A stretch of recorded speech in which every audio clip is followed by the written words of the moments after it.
Tapi Nabi menyambut dengan soalan sekali lagi. Adakah engkau mendengar seruan azan daripada rumahmu?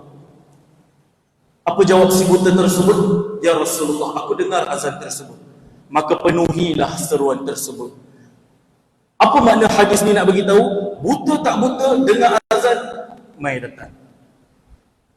Tuan-tuan yang dirahmati Allah sekalian, begitu dituntut untuk kita menunaikan solat fardu secara berjemaah ini kerana Allah tak kala dia nak memberi dengan sifat Ar-Rahmannya, Ar-Rahimnya, kasih sayang Allahnya. Bila dia nak beri kepada manusia ni, pemberiannya cukup besar. Cukup hanya datang ke masjid dengan satu langkah, Allah dah kirakan pahala untuknya. Cukup apabila dia masuk ke dalam masjid, dia berniat untuk iktikaf, Allah sudah memberikannya pahala. Cukup apabila dia mengangkat takbir Allahu Akbar, membesarkan Allah, Allah berikan padanya gandaan pahala yang tidak dapat pada orang yang tunaikan solatnya di rumah.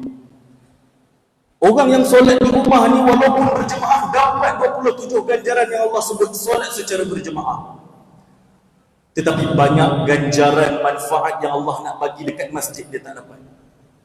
Tuan-tuan yang dirahmati Allah sekalian, sebab tu kita kena bersyukur banyak-banyak kepada Allah. Lazimilah dengan lidah kita kalimah Alhamdulillah, Alhamdulillah, Alhamdulillah.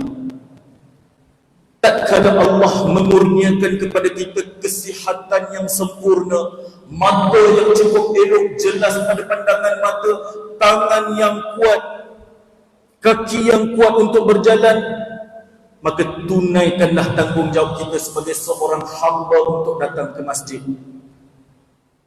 Kalau kita lihat di kubur-kubur yang ada di daerah Muar kita lalu, andailah kita mendengar rintihan orang-orang yang berada di dalam kubur, ya Allah, kami ingin kembali ke dunia ini untuk melakukan amal baik, datang ke masjid. Tuan-tuan, berapa ramai orang yang patah kakinya di hospital Muar tu, berapa ramai orang yang matanya tak nampak di hospital Muar tu, merintih merayu pada Allah, ya Allah, bagilah aku kembali boleh tengok, ya Allah, bagilah aku kaki balik, aku boleh berjalan supaya aku dapat datang ke masjid. Di saat mereka merintih kepada Allah, menangis kerana kehilangan anggota badan, tetapi Allah memilih kita untuk berada dalam keadaan sehat. Tunaikanlah tanggungjawab kita sebagai hamba Allah, datang ke masjid. Dalam banyak-banyak tempat, dalam banyak-banyak perkara yang Nabi sebutkan solat, tak kala Nabi dalam keadaan kritikal, sakit nak mati, 5 hari sebelum Nabi nak wafat, Nabi tetap tunaikan solatnya di masjid, tuan-tuan. Tuan-tuan yang dirahmati Allah sekalian, maka kerana itu mudah-mudahan kita istiqamah.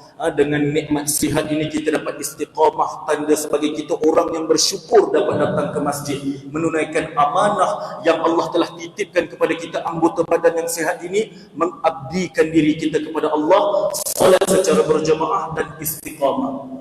Hadirin hadirat yang dirahmati Allah sekalian, insya-Allah saya pun tak sangkalah saya boleh datang sampai ke masjid ni sebenarnya. Saya kali pertama singgah di masjid ini pada bulan 3 tahun ni.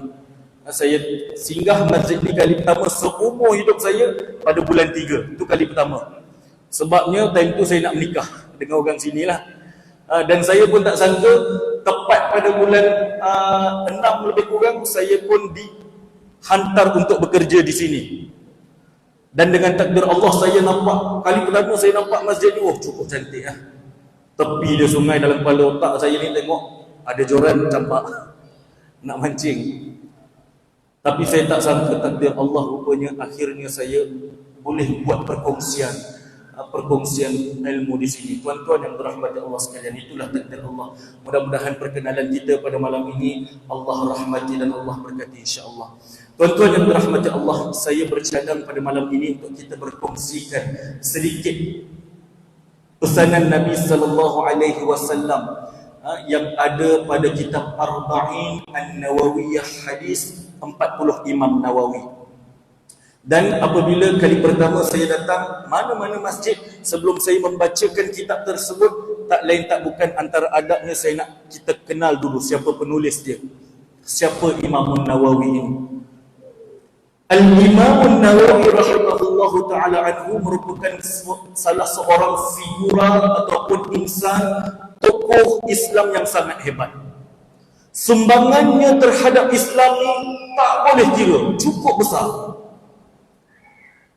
Imam Nawawi rahimahullahu ta'ala anhu ini diberikan banyak karomah kepadanya, sehinggakan pada hari ini apabila mufti-mufti di seluruh dunia ini nak menyebut sesuatu hukum, nak menyebut sesuatu pendapat, qala Imam Nawawi, pasti akan menyebut namanya Al-Imam Nawawi. Dan saya pasti kita ni banyak kali dah dengar Imam Nawawi, Imam Nawawi. Siapa dia Imam Nawawi ni tuan-tuan? Al-Imam Nawawi namanya adalah Abu Zakaria Yahya bin Sharaf. Abu Zakaria Yahya bin Sharaf. Sharaf ini adalah bapa kepada Imam Nawawi. Yang mana Sharaf ini merupakan satu toki kedai runcit. Dia berniaga kecil-kecilan. Dia berniaga kecil-kecilan dan menyara keluarganya, antaranya Imam Nawawi. Mana datang Nawawi itu tuan-tuan? Sedangkan nama yang kita sebut tadi Al-Imam Abu Zakaria Yahya. Inilah tradisi dan adat bagi masyarakat Arab, iaitu dengan meletakkan gelaran tempat. Gelaran tempat sebagai nama. Maka kalau orang Muar ni nak gunakan gelaran, dia boleh letak Al-Muari. Macam tak berapa nak kena lah pula kan. Kalau macam saya, asal saya Selangor, Gombak, sebut Al-Gombaki. Habis itu Ustaz yang duduk Batu Cave tu macam mana? Al-Batu Cave lah. Jadi buruk lah. Tapi nak cerita dekat sini, itulah tradisi dia. Kenapa disebutkan Imam Nawawi? Kerana Imam Nawawi ini dia tinggal di perkampungan Nawa. Maka perkampungan itulah dinisbahkan kepada Abu Zakaria Yahya, namanya Imam Nawawi. Tuan-tuan, tokoh Islam yang sangat hebat ini daripada kecil sudah kelihatan Allah nak menjadikan dia satu orang yang besar, menjadi rujukan seluruh negara, bukan pada zamannya sahaja tetapi pada zaman kita juga. Diriwayatkan sejak umurnya 6 tahun terjadi satu peristiwa di mana ketika dia tidur dengan keluarganya di malam yang gelap, dia menjerit panggil ayahnya, "Ya abati, ya abati, mahada?" Apakah cahaya yang menerangi bilik rumah ini? Bilik yang gelap tu tuan-tuan tiba-tiba jadi cerah pada malam itu. Dia memanggil ayahnya, "Wahai ayahku, cahaya apa ni?" Ahli keluarganya tak nampak cahaya tersebut. Akan tetapi Syaraf, ayah kepada Al-Imam Nawawi ini, fikir tepat pada malam itu merupakan 27 Ramadan, mungkin ini petanda malam Lailatul Qadar. Tak cukup dengan itu, tanda dia ni akan menjadi salah satu tokoh yang besar dalam Islam. Imam Nawawi ketika mana Syekh Yasin Al-Maraqushi, seorang syekh ataupun tokoh ilmu yang hebat ketika itu, dia datang ke perkampungan ataupun kawasan Imam Nawawi ini. Ketika itu Imam Nawawi baru berumur 8 hingga 9 tahun. Dia terlihat Imam Nawawi dia menangis teresak-esak. Ketika dia tanya kepada Imam Nawawi ini, "Wahai anak, kenapa engkau menangis?" "Aku menangis kerana anak-anak ini, kawan-kawan aku ni yang kecil-kecil ni duk ajak aku main, aku tak mau main." Sambil dia pegang Al-Quran dan tak pernah lepaskan Al-Quran di dadanya. Umur 8-9 tahun, 8 hingga 9 tahun, sibuk pegang Quran, sibuk nak belajar Al-Quran, sibuk nak menghafal Al-Quran, sibuk nak fahamkan Al-Quran. 8-9 tahun. Ada beza tak dengan anak-anak kita tuan-tuan? Ada beza. Anak-anak kita tak lain tak bukan boy, apa lagi? Banyak kartun yang nak tengok. Kartun. Tak dapat, nangis. Beza dengan Imam Nawawi. Imam Nawawi tak dapat main lagi, dia seronok sebab dia nak mengaji. Hebatnya Imam Nawawi rahimahullahu ta'ala anhu ini. Bahkan tuan-tuan, sumbangannya kepada umat Islam sangat besar. Umur dia tak lama. Allah takdirkan Imam Nawawi ini hidup selama 44 tahun. Dalam setengah riwayat menyebut dia hidup hanyalah 45 tahun. Tetapi kitabnya yang telah ditulis sebanyak 24 lebih ke atas kitab. Maka ulama yang lain pun menyebut barangkali kalau nak tulis 24 kitab atas ke atas ni memerlukan umur 70 tahun baru cukup. Tapi Allah kurniakan karamah insan kepada Imam Nawawi, penulisannya diberkati, masanya diberkati. Tuan-tuan yang dirahmati Allah sekalian, antara karamah yang Allah telah kurniakan kepada Al-Imam Nawawi ini, disebutkan ketika mana dia sedang menulis, kitab, tangannya keluar cahaya. Tangannya keluar cahaya di malam yang gelap. Karamah. Di antara karamahnya lagi, dengan penulisannya pada hari ini, tak lain dan tak bukan kitab Syarhul Muslim, syarah kepada Imam Muslim, hadis Imam Muslim. Mana-mana masjid, mana-mana sekolah, pondok, semua gunakan kitab Syarhul Muslim. Kitab Al-Manasik, Haji wal Umrah, ditulis oleh Imam Nawawi. Ramai ulama tulis juga tajuk ni. Tapi di dalam ribuan kitab penulisan Al-Imam Nawawi ini menjadi salah satu rujukan utama untuk ulama-ulama ataupun orang-orang nak mengerjakan haji. Dan lebih hebat lagi kitab Arba'in An-Nawawiyah. Jutaan manusia yang bernama Islam menghafal kitab hadis 40 Al-Imam Nawawi ini. Begitulah kesungguhannya dalam menuntut ilmu. Tuan-tuan, Imam Nawawi ini, dia menuntut ilmu. Dia kata apa? Aku selama 2 tahun aku menuntut ilmu, aku tak pernah sandarkan badan aku ni ke tilam. Aku tak pernah baring selama 2 tahun.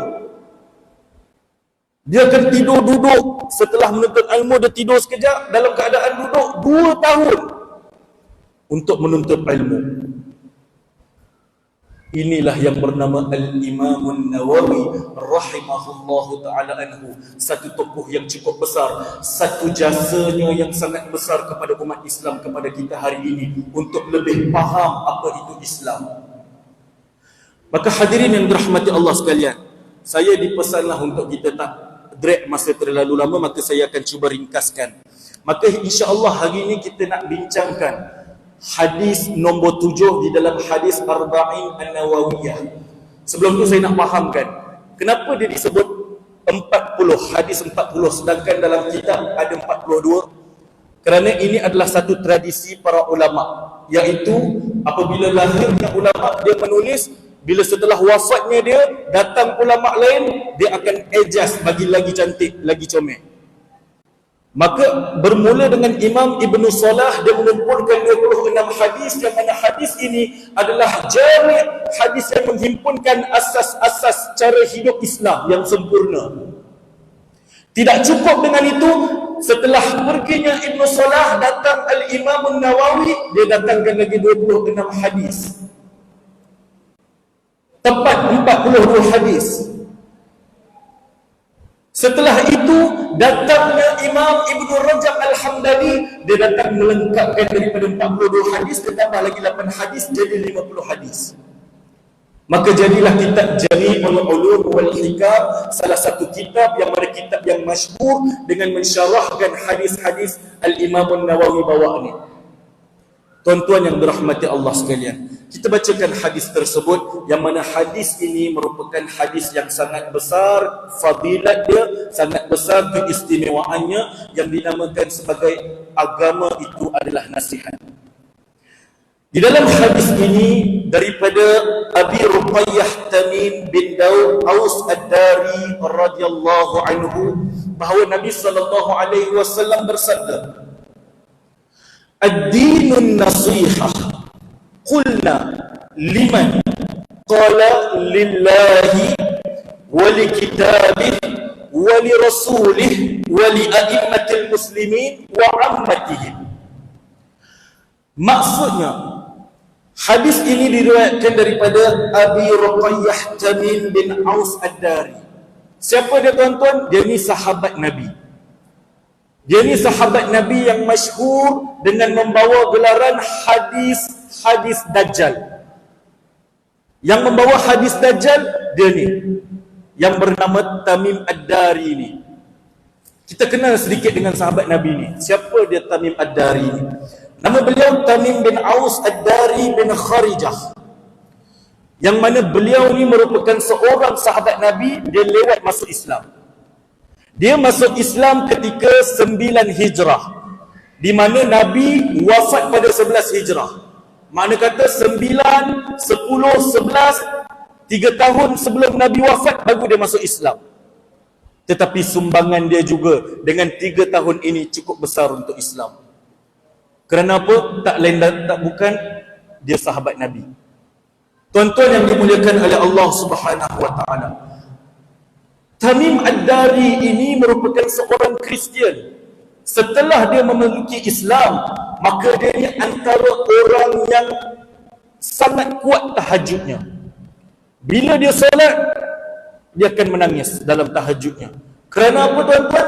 Bila dia baca satu ayat daripada ayat Al-Quran yang bernama surah Al-Jasiyah ayat 21, A'udzu billahi minasyaitonir rajim, am hasibal ladzina jtarahu as-sayyi'at an naj'alahum kalladzina amanu wa 'amilus shalihat sawa'an mahyahum wa mamatuhum sa'a ma yahkumun. Bila mana Tamim Ad-Dari dia baca surah ini, di dalam tahajudnya dia akan menangis. Dia akan menangis. Kerana apa? Ayat ini membawa makna, patutkah orang-orang yang melakukan kejahatan dekat dunia sibuk buat jahat, maksiat, ni mencuri, tinggalkan solat, tak mau baca Quran, tak mau faham Quran. Adakah orang-orang yang macam ni? Mereka menyangka, mereka berfikir bahawa kami akan jadikan mereka seperti orang-orang yang beriman, yang beramal soleh, dengan menyamakan keadaan mereka semasa mereka hidup dan semasa mereka mati. Makna kata apa? Allah kata, adakah orang-orang yang banyak buat maksiat ni, mereka menyangka mereka akan dapat layanan yang sama dengan orang-orang beriman dapat. Allah kata sangkaan macam ni sungguh buruk sekali. Kerana apa? Orang yang beramal dengan amal-amal soleh ni sudah tentu Allah menjanjikan satu janji nikmat yang sungguh besar. Kerana apa? Dalam Al-Quran Allah telah berfirman di dalam surah Al-Asr, A'udzu billahi minasyaitonir rajim, wal 'asr. Demi masa, innal insana lafi khusrin. Sesungguhnya semua manusia dalam kerugian. Rugi illal ladzina amanu, kecuali orang-orang yang beramal soleh. Amanu, orang-orang yang beriman. Itu yang pertama. Tak nak hidup dalam dunia ni rugi, yang pertama tak nak dia kena beriman. Dia kena beriman kepada Allah. Tapi tengok iman saja tak cukup tuan-tuan. Tengok ayat seterusnya apa? Illal ladzina amanu wa 'amilus shalihat. Setelah beriman dia kena buat amal soleh. Kat luar sana ramai orang beriman. Dia mengaku Allah tu Tuhan, tapi Quran tak baca. Kat luar sana ramai yang mengaku Allah tu Tuhan, tapi solat dia tak tunaikan. Kat sana banyak orang yang mengaku dia beriman, tetapi masih rasuah. Tuan-tuan yang dirahmati Allah, wa amilus salihat, sudah beriman mestilah tak nak rugi, mesti dia kena buat amal soleh sebanyak-banyaknya. Wa tawasaw bil haqq wa tawasaw bis sabr, dan mestilah dia sentiasa berpesan-pesan dengan kebenaran dan berpesan-pesan dengan kesabaran. Apa dia? Nasihat. Yang ni kita nak cerita hadis ni, tuan-tuan yang dirahmati Allah sekalian. Dalam hadis ni menyebut, Nabi sebut ad-dinun nasihah, agama itu nasihat. Sahabat tanya, "Qulna liman ya Rasulullah?" Nasihat ni untuk siapa ya Rasulullah? Hak ni kita kena faham. Ini satu adab, satu cara yang sahabat duk ajar kepada kita. Bila kita belajar tak faham, tanya. Bila kita belajar tak faham, tanya. Liman ya Rasulullah? Untuk apa agama ni nasihat untuk siapa ya Rasulullah? Apa Rasulullah sebut? Lillahi. Yang pertama, agama tu nasihat untuk Allah, untuk Rasulnya, untuk kitabnya, untuk para pemimpin dan untuk seluruh masyarakat. Sebab tu kita kena duk tanya ni, kenapa ya Rasulullah? Ha? Kalau kita tak faham, kita kena tanya, agama itu nasihat untuk Allah, adakah kita kena nasihatkan Allah? Kerana perangai yang malas bertanya inilah yang ramai yang sesat. Yang tu yang munculnya macam-macam pahaman tu, sampai keluarlah lagu macam-macam tu. Tuan-tuan yang dirahmati Allah sekalian, pokok pangkalnya tak faham, kena tanya. Kena tanya orang yang lebih mahir, yang lebih faham.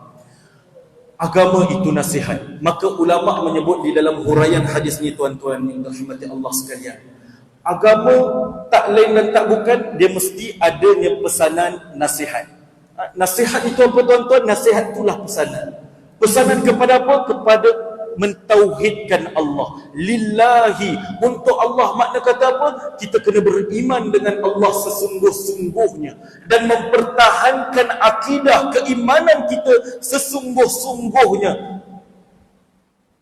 Itu yang dinamakan nasihat lillah. Bukan kita duk nasihat Allah, tapi kita nasihat Allah tu maksudnya kita kena beriman, percaya kepada Allah. Percaya macam siapa tuan-tuan? Kita tengok sahabat-sahabat Nabi sallallahu alaihi wasallam. Kerana iman, mereka sanggup mengorbankan nyawa mereka.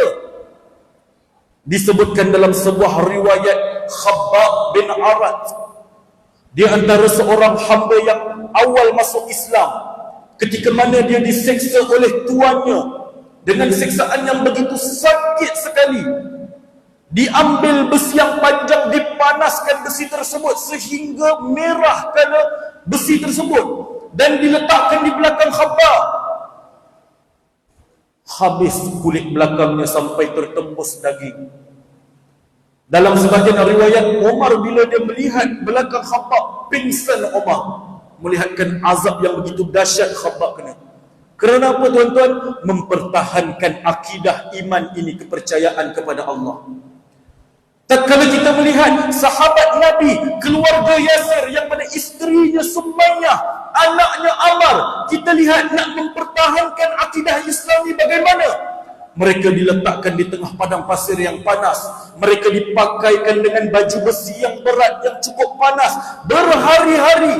Akhirnya Ammar dan juga ayahnya iaitu Yasir telah diletakkan di atas bara api dan disalaikan.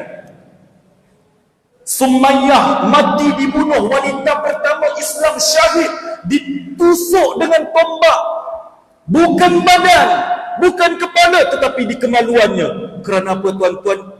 Iman. Yasir disalai di atas api, mati syahid. Kerana apa tuan-tuan? Iman. Sehingga sebagian sahabat ada yang matanya menjadi buta, teruk. Kerana apa tuan-tuan? Iman. Yang kita nak kata ni, nasihat kepada Allah, iman, percaya kepada Allah, tidak mensyirikkan Allah, tahankan daripada mempercayai selain daripada Allah Subhanahu wa taala. Yang keduanya apa kata Nabi? Qulna liman ya Rasulullah? Lillahi. Yang kedua Nabi kata apa? Wali kitabih. Nasihat kepada Al-Quran.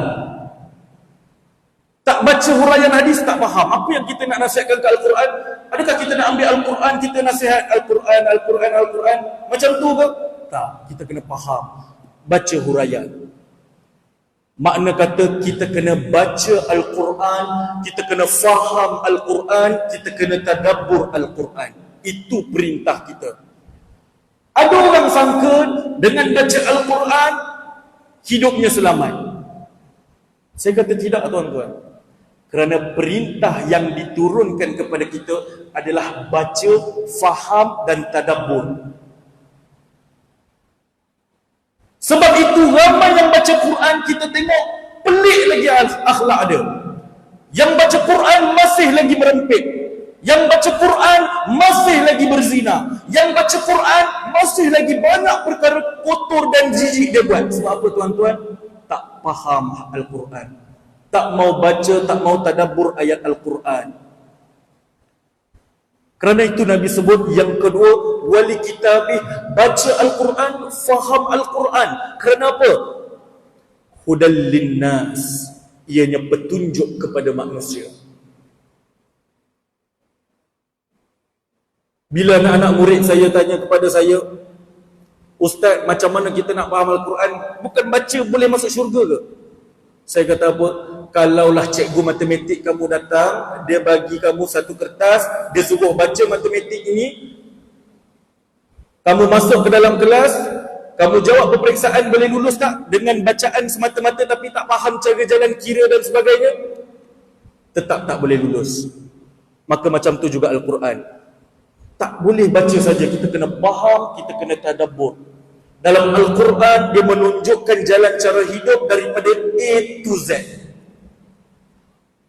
Di dalam Al-Quran, dia menceritakan rahsia-rahsia yang sangat hebat yang akan berlaku di masa hadapan. Di dalam Al-Quran menceritakan tentang azab kubur, yang mana azab kubur pasti dan pasti kita akan lalui. Di dalam Al-Quran menceritakan tentang keadaan kita di mahsyar nanti berada di hadapan Allah dengan membawa amalan-amalan kita. Di dalam Al-Quran menceritakan semuanya. Amat rugilah selagi hayat kita bernafas kita tidak mampu untuk faham dengan Al-Quran. Wallahi tuan-tuan, ketika saya mengajar di sekolah menengah, banyak saya jumpa pelajar umur 17 tahun tingkatan 5 masih tak boleh baca Quran. Apa yang jadi masalah kita hari ini? Kita Islam, hidup dalam keadaan aman, tak ada peperangan, tak ada bom, tak ada roket, seronok hidup di Malaysia, tak ada apa-apa benda yang menghalang kita untuk baca Quran. Tetapi kenapa masih tak boleh nak baca Quran? Bukankah Quran, Allah telah menjamin, Nabi telah jamin Al-Quran akan menjadi syafaat kepada kita? Kenapa kita masih tak nak yakin lagi? Kita tak mau baca Quran lagi. Tajwid pun kita tak boleh nak pandai lagi. Mudah-mudahan Allah membuka hati kita untuk mempelajari Al-Quran, memahami Al-Quran, mentadabbur ayat Al-Quran. Tuan-tuan yang dirahmati Allah sekalian, yang ketiga, wali rasulih. Nabi sebut nasihat agama itu, nasihat yang ketiga itu adalah wali rasulih. Beriman kepada Rasulullah, mendukung perjuangan Rasulullah, mengamalkan sunnah Nabi sallallahu alaihi wasallam. Tak kira apa sahaja yang berlaku. Apa contoh yang kita nak lihat?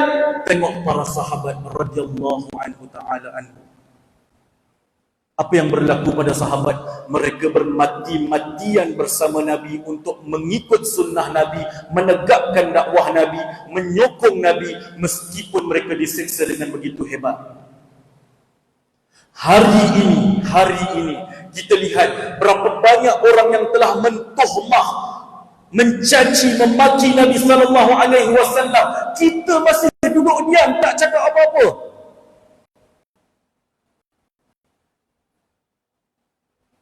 Tuan-tuan yang dirahmati Allah sekalian, wali rasulih, beriman kepada Rasulullah, mengamalkan sunnahnya, mendukung perjuangannya, tegakkan apa yang telah dibawa oleh baginda sallallahu alaihi wasallam. Yang keempat, apa Nabi sebut dalam hadis ini? Wali a'immah, kepada pemimpin. Nasihat kepada pemimpin dengan maknanya adalah memberi nasihat yang baik kepada pemimpin, beradab kepada pemimpin, taat kepada pemimpin. Tak kisahlah kita tak sehaluan dengan dia ke, tak sama warna dengan dia ke, tetapi apabila dia dilantik menjadi seorang pemimpin, wajib untuk kita taat selagi mana perintahnya tidak melanggar syariat Allah Subhanahu wa taala. Maka yang terakhirnya, 2 minit lagi kita ada masa. Yang terakhirnya Nabi sebut apa? Wa ammatihim, iaitu nasihat kepada seluruh masyarakat. Ini yang kita nak sebut tadi, yang mana Allah sebut dalam surah Al-Asr, wa tawassaw bil haqq wa tawassaw bis sabr. Berpesan dengan sahabat-sahabat kamu tentang Allah dengan keadaan sabar. Pesan kerana manusia itu selalu lupa. Yang dianjurkan kepada kita ini adalah nasihat, amar ma'ruf nahi mungkar, ajak buat baik. Nampak kawan kita tak baik, kita ajak buat baik. Maka mudah-mudahan tuan-tuan, kita pun sudah sampai pada waktu Isyak. Kita pun tak boleh nak lama. Mudah-mudahan hadis ini cukup ringkas, tetapi disebut hadis ini 1/4 dalam Islam ada padanya. Kalau kita nak bahas satu persatu panjang. Mudah-mudahan dengan hadis ini kita dapat manfaat, kita dapat iktibar daripada hadis ini, kita dapat tambahkan keimanan kita kepada Allah, kita dapat tambahkan keimanan kita kepada Rasulullah, kita dapat tambahkan amal ibadah kita dengan membaca Al-Quran, kita dapat tambahkan amalan soleh kita dengan berpesan tentang nasihat agama ini kepada rakan kita, ahli keluarga kita dan sebagainya. Mudah-mudahan Allah memberkati perkongsian kita pada malam ini, insya-Allah tuan-tuan. Allah Subhanahu wa taala insya-Allah akan memberkati kita, ilmu kita. Wallahu taala a'lam. Saya minta maaf terkasar bahasa, tersilap kata. Saya akhirkan perkongsian pada malam ini dengan assalamualaikum warahmatullahi taala wabarakatuh.